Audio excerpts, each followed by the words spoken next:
I believe that there are angelic spirits, the Holy Spirit, talking to us all the time, giving us signs just like that, leading us down the path that we should go all the time. But I tell you, when I'm busy and caught up in all the things that we've been talking about as of late, and we're going to kind of put a ribbon on some of it tonight, but when my mind is racing so fast, I can't hear. That's why it's so important that we take a minute, just a minute, a couple of minutes in our day, just like what you've done here at these meditations, and just be quiet. The mind's going to tell us, oh, it's not working, I'm not feeling it, all the noise that's going to be going on in our head, the voices in our head. This isn't working, I'm wasting my time. I don't feel anything. This is boring. All those voices, just let them go. Just let them go. That's our ego trying to protect us. The ego's trying to protect us, and our spirit's trying to connect and remember who we truly are. All right? So I'm going to ask Miss Michelle to come up. She's going to share for about 10 or 15 minutes. And then Stephanie and I are going to do another 4-step situation with you live. And one of us is going to go out alive, and the other one might not. But come on up, Miss Michelle. My name's Michelle. Hello. And so last week, Tolbert was talking about catch and release. And I am working a program right now. It's called the Genesis Process. I got it from Pastor Robert. He suggested that I do it, and because I listen when God speaks, I chose to do it. There's 10 processes. I'm only on process 2, and I'm already like, I'm done. That's how tough it's going. I haven't even gotten to the good stuff yet, apparently. In the book, it talks about kind of what Tolbert was talking about last week. You've got projected lies, which are lies that other people tell you, right? Like an ex-boyfriend or a mom. You're fat, you're ugly, you're stupid.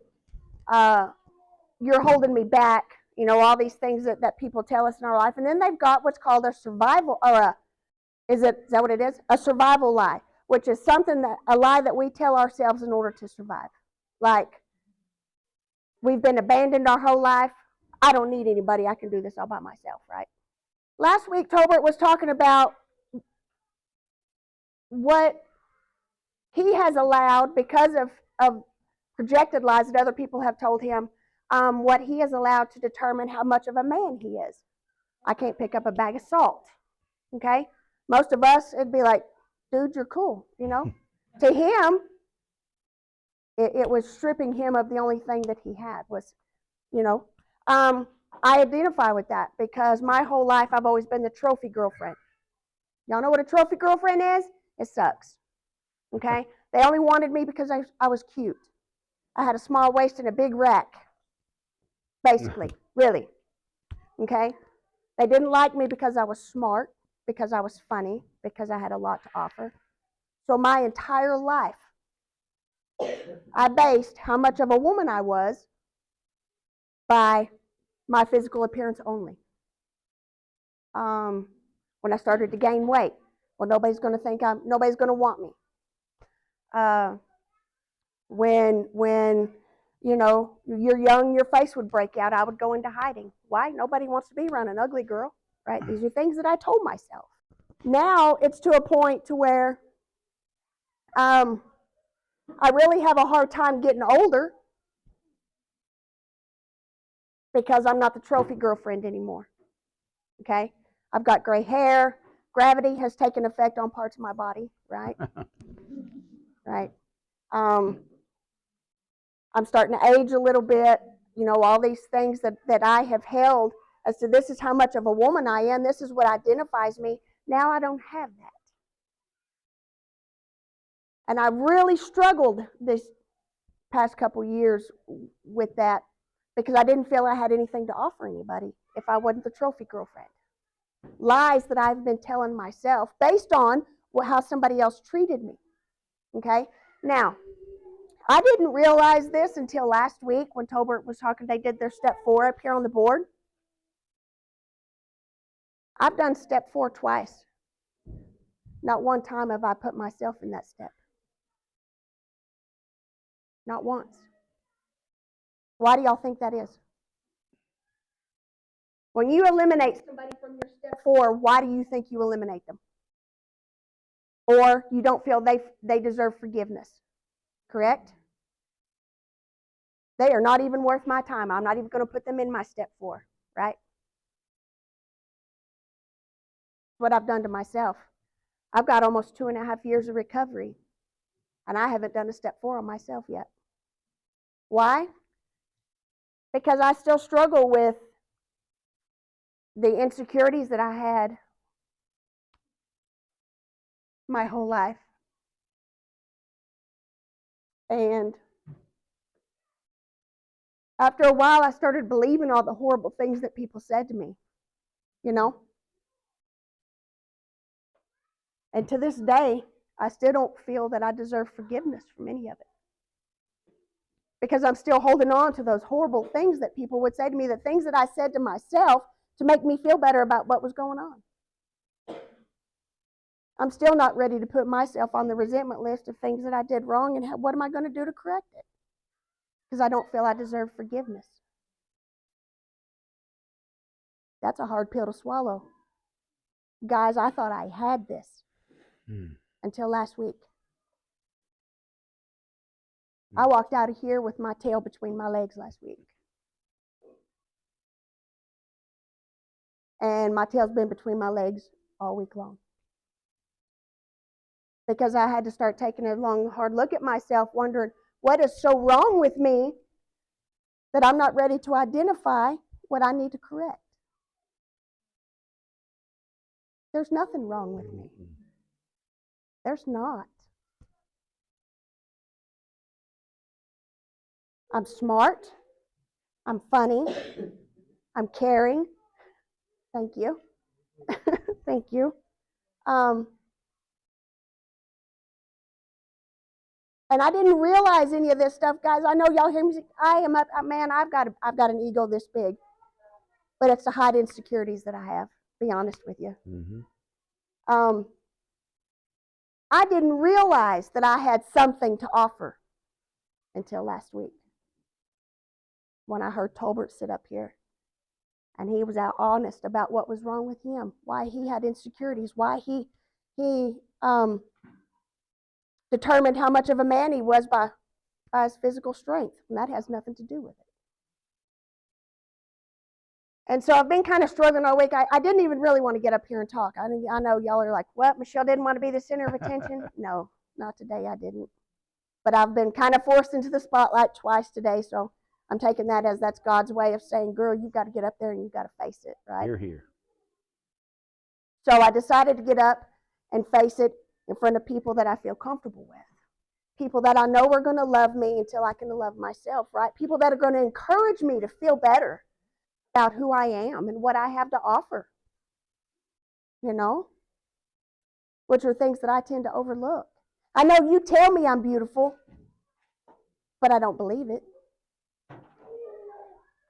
So I've decided that I'm going to contact my sponsor, and I'm going to tell her that I want to do a step forward just on me.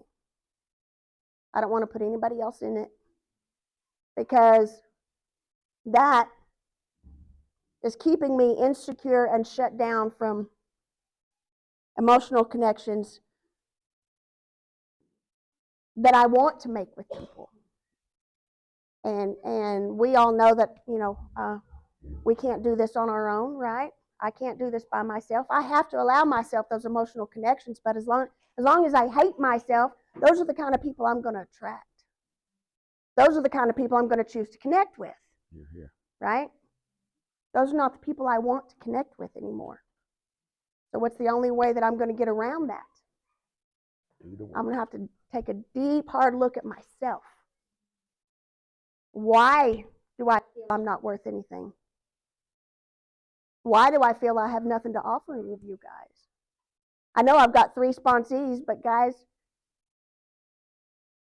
there's a lot of times I don't think I'm doing any good, because I don't have what it takes to be a good sponsee. Who told me that?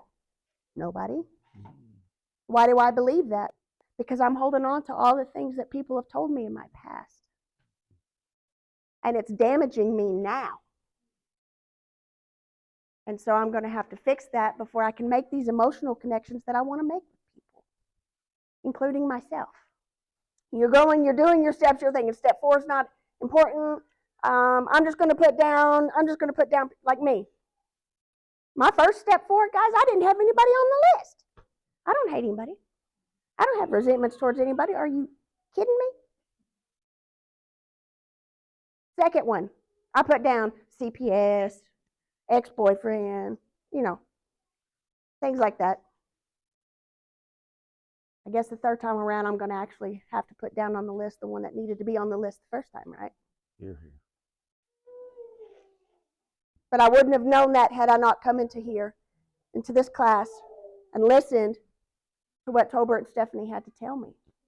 Why? Because I value their experience, strength, and hope. Because their experience, strength, and hope sometimes is the only thing that I hear throughout the week. Like last week. I went to 3 meetings last week. What Tolbert and Stephanie said are the only things that I heard. So I want to encourage you guys to not be afraid of step 4, to not be afraid to put yourself on that list, because you deserve forgiveness. You deserve to be loved just as much as anybody else does. I mean, you really do. I deserve it. Right? So I'm told. Amen. But I'm not going to know that until I actually believe it in my heart that I'm a good person and deserve to be loved. So, guys, step 4 is not going to be hard. It's just going to be hard. Okay? And that's all I got. Thank you guys for letting me share. That introspective work, y'all, is the most difficult. It's the simplest, but it's just not easy, right? When we take a hard, good look at ourselves. But that's where the healing really begins. I was working with the guy in the unit last week, and I was doing a 5th step with him, and he's kind of talking about some peripheral things in his life, some peripheral resentments and things like that. And I'm kind of saying, where's this coming from? And he goes, well, I feel like a piece of you know what? Well, where's that coming from? And he just kept asking and went back to something that happened to him as a child.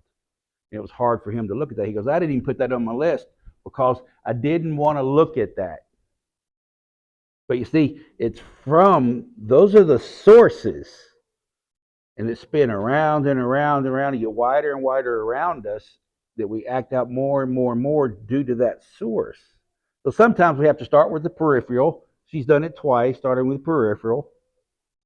She heard something, and now she's going to connect with the source of some of these behaviors and resentments. So I kind of want, if you guys have a piece of paper, let's I felt like I went through it kind of fast last week when we were actually doing the work. I spent too much time telling the story.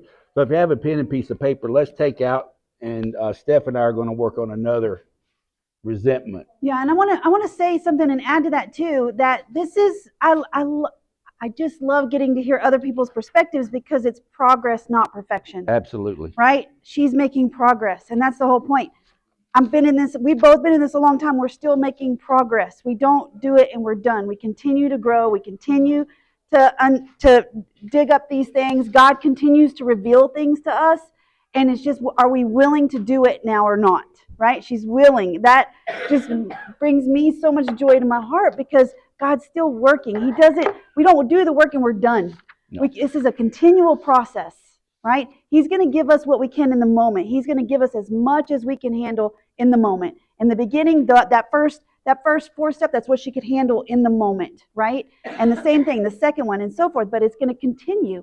You ain't done yet. I hate to tell you, you're not done. And it's going to continue to grow. And that's the beautiful part of this work. We all dread it. Oh, I got to do this. Oh, I got to dig. It's not about digging up and beating ourselves up and all that. It's about doing what he was saying about getting to the source of what's driving us, what's taking us to do these behaviors.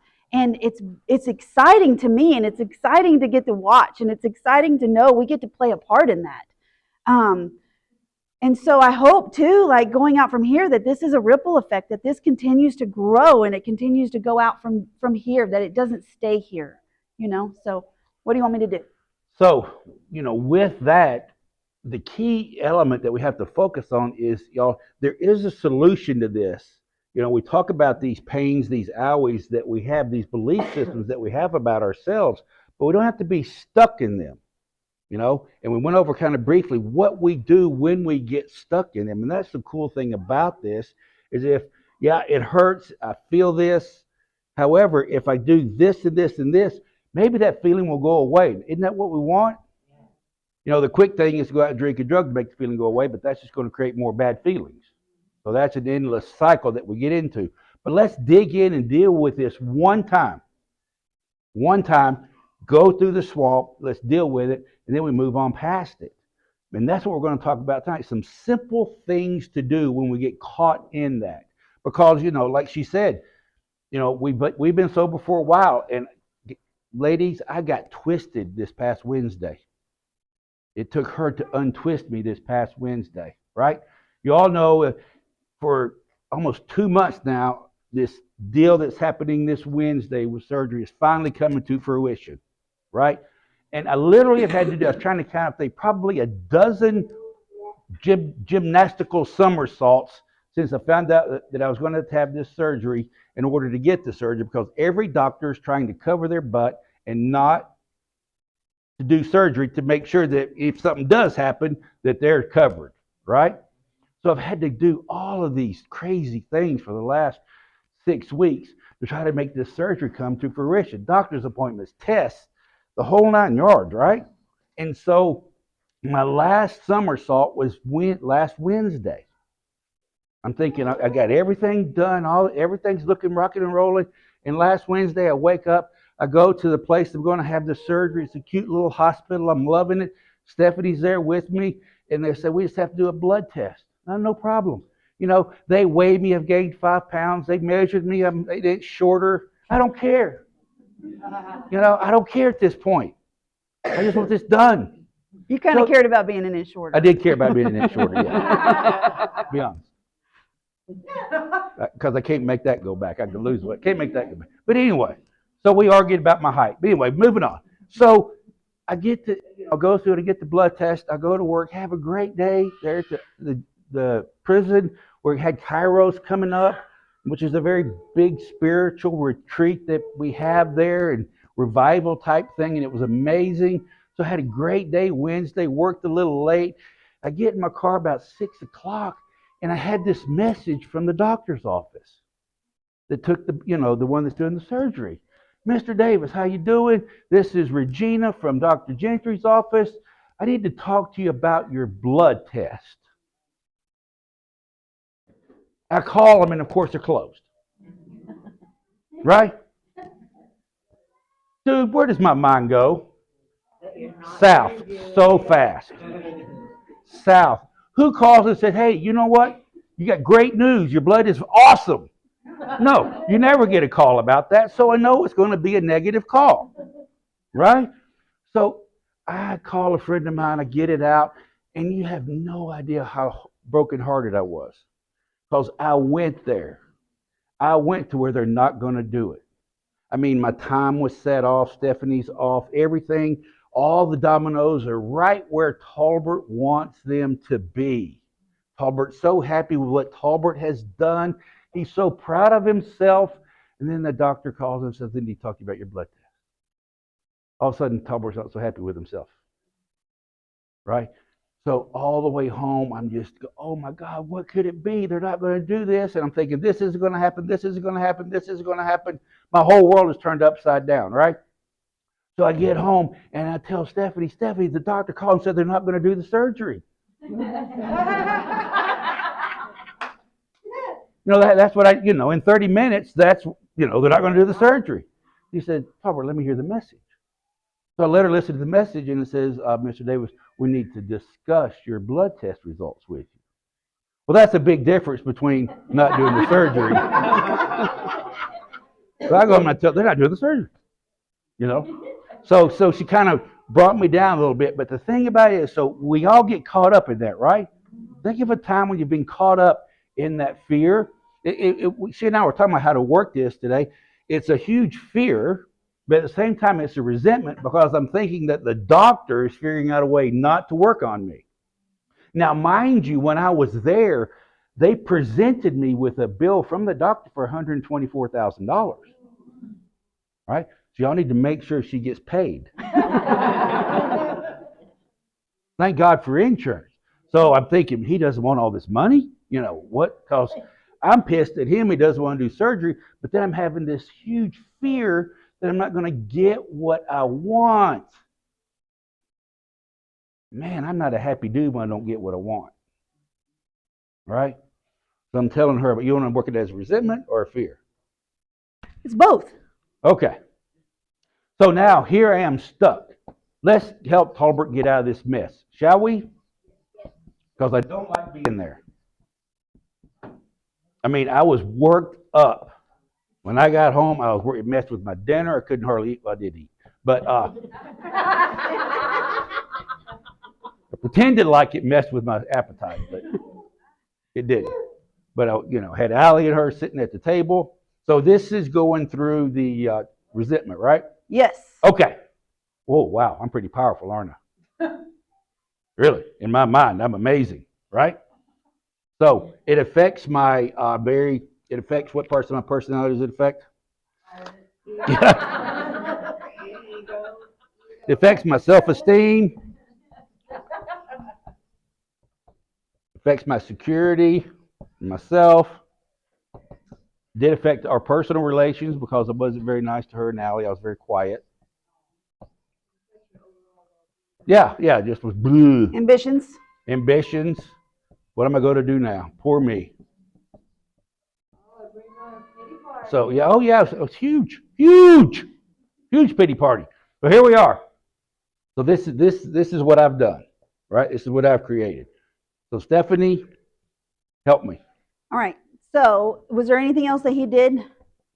It was just No. phone call. Okay. They just said Cover your ass. cover your ass. So they were trying to cover their ass with the blood work. In my mind.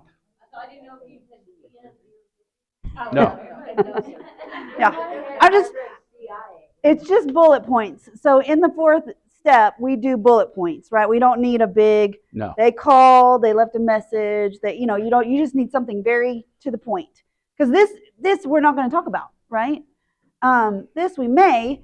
So the very first question is, who are you thinking about in this resentment? Well, I want to say I'm thinking about him because he's going to operate on me, but the truth of the matter is just who am I thinking about? Thinking about me. Is that selfish? Yeah. Fine.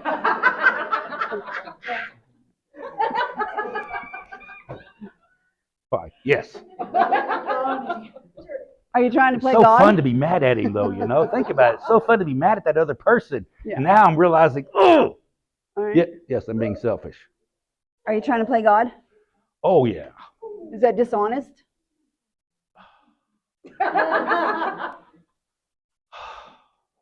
Man, that's a hard one. Because I know he's not going to do it because he doesn't like me. But yeah, that's being dishonest. Whose job is it to play God? It's not mine. Yeah. Just trying to manage it and run it. I'm trying to, I got it all figured out. Okay. I got it all figured out. This is why he's not doing it. And how are you trying to portray yourself to the world? Well, I'm trying to portray as a cool dude. Everything's going super groovy. Got it all lined out. Everything's just fine. Cool dude. No problem at all. But when you're sitting there being quiet and pouting. Oh, I'm pouting. He's Yeah. pouting. Yeah. I'm only thinking about me. Were you a victim in that moment? Oh, I was a huge victim. No. Is that Yes. self-seeking? I'm sorry? Is that That's self-seeking? Yes. And what's the fear? The fear is I'm not going to get what I want because I have everything planned out. This has been going on for 6 weeks, y'all. I mean, I haven't looked forward to Christmas like this for that long as a kid. I had everything planned out. And Because all of a you sudden, played God. I was in playing God. Everything. Yes. Is that selfish? Very selfish. And in the fourth step, it says that we have to stop playing God because actually it's in the third step because it doesn't work, right? And it also it says that we got to let God be God. We're like the actor trying to run the whole show, trying to arrange things to suit ourselves, right? And it's when those things don't match up to what I want that we get into fear. We get into resentment. We get into all that stuff, right? That turmoil. And we don't have peace. And we always will not have peace if we're not letting God be God. Always. So that's our big red flag. How do I know I'm playing God? I'm not going to have peace. Time and time and time again. So follow the peace, right? And where is the peace? It's usually with God. So once he started realizing, okay, yes, it took a minute. Yeah. But he started. Yeah, in Who do you need? She just came. Okay. So like also, in the third step is we turn our Will and life. So this is an example of turning my thinking over to God, because I'm very comfortable in my thinking because I know I'm right. Think about times that you're comfortable in your thinking because you know you're right. All the time. I know I'm right about these negative feelings about myself. I know I'm right about these negative thoughts about myself. I know that I'm right. So here she is. Is God using her to give me a different perspective? So in the third step, I turned my thinking over to the care of God. God is speaking through her to me to give me a whole different perspective. It's not pleasant to hear, but I made a commitment to turn my thinking over to someone else. To be our sponsor or a trusted friend. I trust her that she has my best interest at heart. So it wasn't easy going there, but I had to trust that what she was saying was from God and realize that I'm not right. I know. I know, it's crazy. But I'm not right. I know. But it doesn't matter how far along in recovery we are, our mind is still our mind, right? But the cool thing about it is when I got home, I was able to release this energy that was holding me back, that was making me angry, that was helping me to be in self-pity. I was having a pity party. It was causing me a tremendous amount of fear. Let's take that fear a little bit further, shall we? Yes. So this is where fear and resentment go hand in hand together. So the fear here is that I wasn't going to get to have the surgery that I wanted to have, right? A fear is I'm not going to get what I want, or I'm going to lose what I have. That's all a fear is. So I want this to happen the way that I want it to happen. I've worked so hard to make all the dominoes fall into place. I'm not going to get it. That's where I'm thinking. Right? So what did you do to me when I said that? What did I do? What'd you say to me? Babe, I'm afraid I'm not going to get my surgery, because now she goes, okay, the message is they just want to talk about my blood test. Fine. She goes, you are future tripping. Oh, look at that. Right? You heard future tripping? So that's where I was going. Well, and there was more fear too, not just getting what you want, but fear of continuing to be in the pain. Yes. Fear, you could just go on, but behind every single resentment, fear is a driving force. It is the driving force. You can have the largest cruise ship in the world, and they have teeny tiny rudders, right? And they just direct that ship where it needs to go. And behind every single resentment, there's always fear. And in the beginning of the process of working the steps, I was like, I ain't afraid of nothing. I got no fear. I got nothing, right? But fear, I guarantee, is behind every single resentment. And if we can get to that and get to the root of that and find out what that fear is, and usually that, his fear of not getting what he wanted, the fear of not being in pain anymore, of not having relief, all of that started surfacing, and he was trying to control it, right?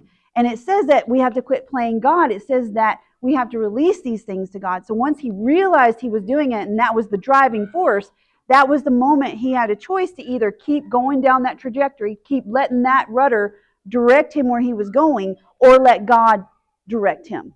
Does that make sense? Like, and that is always our choice. And so that helps take some of that, gives us instant relief almost. Like, oh, okay, I don't have to control this. I don't have to do anything with this right now. I can trust God and have faith that God's going to just work this out. Make sense? I was also going to say, remember last time I told you every time you started by fear or getting upset or whatever, you prayed, you keep that fear take over instead of praying to God about your situation. Right. Just God's timing to be, it's going to happen, on God's timing. Well, that's where I'm going next. Okay. So we had this conversation. So the thing about it is the emotion came up, the fear came up. I didn't hold it in. I talked to her about it, and we worked through it. This is the solution that we're talking about, y'all. We don't hold this stuff in. We don't hold this anger in. We don't hold this stuff that we're afraid we're not going to get in. Okay? We talk to people about it. So she helped me see a different perspective. And then one of the things, as I was kind of meditating and praying about this, I remembered a mantra that I say to myself. Okay? The Spirit brought down this mantra that I say to myself, and that is that life always gets better. So we've logically talked about this. Now it's time to bring it from here down to here, right? Life always gets better. God has this.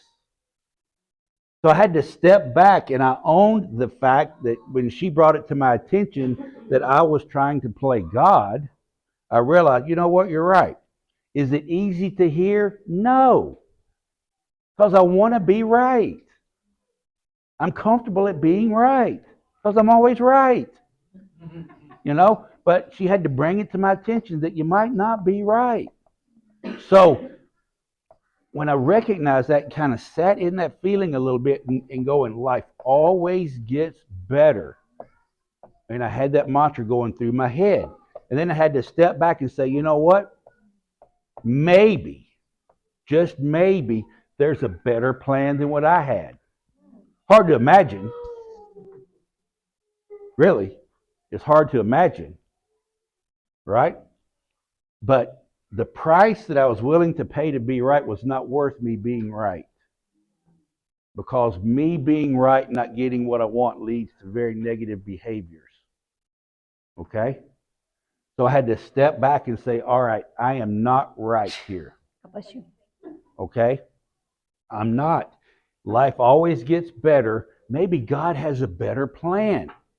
Maybe the doctor's going to be sick that day. Maybe something's going to happen. I don't know.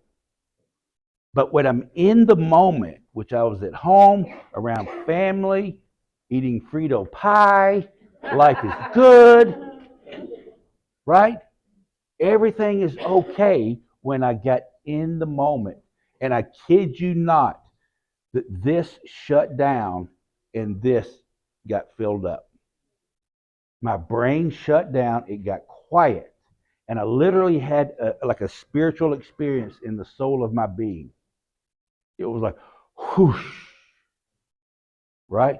Everything is going to be okay. That's an awesome feeling.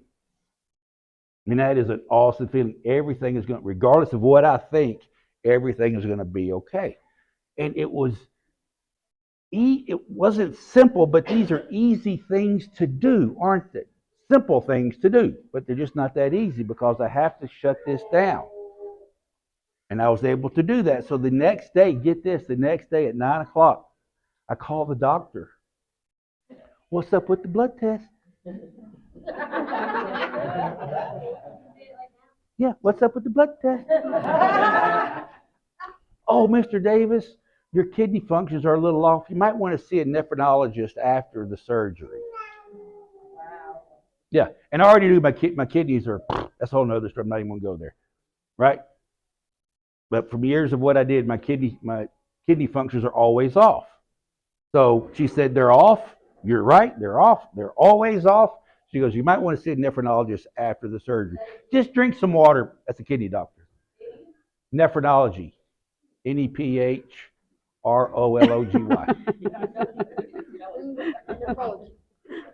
So she goes, just drink a lot of water between now and Wednesday. And by the way, you're going to be the first on his docket. So come in at 6 instead of 7.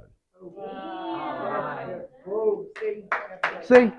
So my mind went to the worst, and I got presented a tremendously positive message. Right? I cannot differentiate the true from the false. This is a perfect example of that. I was true and it was bad. Come in early. Come in at 6. You're going to be first on this table, which I'd rather be the first guy there, right? So he's not yawning or tired or anything. And I'll go see another doctor later. So this is how it worked. But you know what? I had that peace. It actually came about 2 o'clock in the morning when I woke up because I couldn't sleep. But I did get the peace. So whatever she said, I was okay with. Whatever she said, I'm okay. It's just going to be what it's going to be. I'm letting it go. Man, I tell you what, 10 years ago, I could not do that. There's been times in the last 10 years that I couldn't do that. It takes a little practice. But the more I do this, I know what the solution is. Sometimes I have to call somebody and help them remind me to work through the process. But once you do it a few times, we begin to get it. And it begins to be the way that we think. You see, the big book talks about we're planted in new soil. So the way that I used to think is not how I think anymore. I'm planted in new soil, which is a solution-based soil. I can't stay in that feeling. I have to figure a way to get out of it. And that's what it's all about. It's that simple. So I just want to encourage you all to jump into this work. Start with the little stuff if you need to. Call somebody up and say, you know what, somebody stole my Cheetos and I'm pissed off by it. You know? Start with the little stuff. But just practice it. Practice it. Practice it. Anything else? Yeah, I just want to say that we could tell Michelle she's beautiful all day long. She's not going to hear it. Where does she need to hear it from? And from God, right? So what we are trying to tell you with these resentments and with the 4-step and with all these steps, the whole point of them is to open the door to God so that God can do for us what we can't do for ourselves. So by doing the work, he was down the road of his mind, right? He was on his own road playing God. When he did the work, what he did is he opened a door to God. Does that make sense? So where does God live? Within us, right? God is here. God is doing everything he can to get out, right? He does not want to be just caged up there. But what do? We cage him up with what? Resentment and fear and all these things. They build walls around our heart, right? Around where God is living. Safety, protection, all those things we do to try to survive. We build all these walls up around our heart. Well, what happens when we do the 4-step and what happens when we do this work is we start to get some of this stuff out of the way so that God can come out like he's supposed to, right? So that God can work the way he's supposed to, so that we can hear that small still voice, so that God can flow in and through us. Does that make sense? So that's what this work does. God's always there, but God will get covered up by the fear. God will get covered up by the resentment. The work allows God to be released in our life and work supernaturally. Does that make sense? And so he got a supernatural peace by doing the work. And so we do the work. She's going to feel beautiful. I promise you. It's going to happen because she's going to do the work and God's going to show her truth. He is the author of beauty, right? He made her beautiful. We see it. She's going to see it too. It's just that whatever has gotten in the way of her seeing that has got to be removed, and she's got to do the work to do that. So you see, we co-labor with God. We can't. God's just sitting there waiting. He's sitting there knocking at these doors, right? He's knocking at all these doors, just waiting to get out. I'm knocking. I'm just waiting. So we got to get this stuff out of the way. Does that make sense? And why we do it? And so how do we? Can we just tell her to feel beautiful, or can she just tell herself to feel beautiful and it happens? No. God's got to do that in her heart. Can we just tell him not to have fear or to just trust? And no, God's got to do that in his heart, but he's got to do the work to allow God to do that. Does that make sense? Okay, that's my 2 cents. Well done. Ladies, again, I want to say thank you very much for the flowers and the balloons. I can't wait. I read the card when I get home. home. You will be in my heart. I promise you. Be thinking about y'all and be missing y'all. You're in the beautiful hands of the beautiful Michelle. She'll take good care of y'all the next week or two. So y'all hang in there, okay?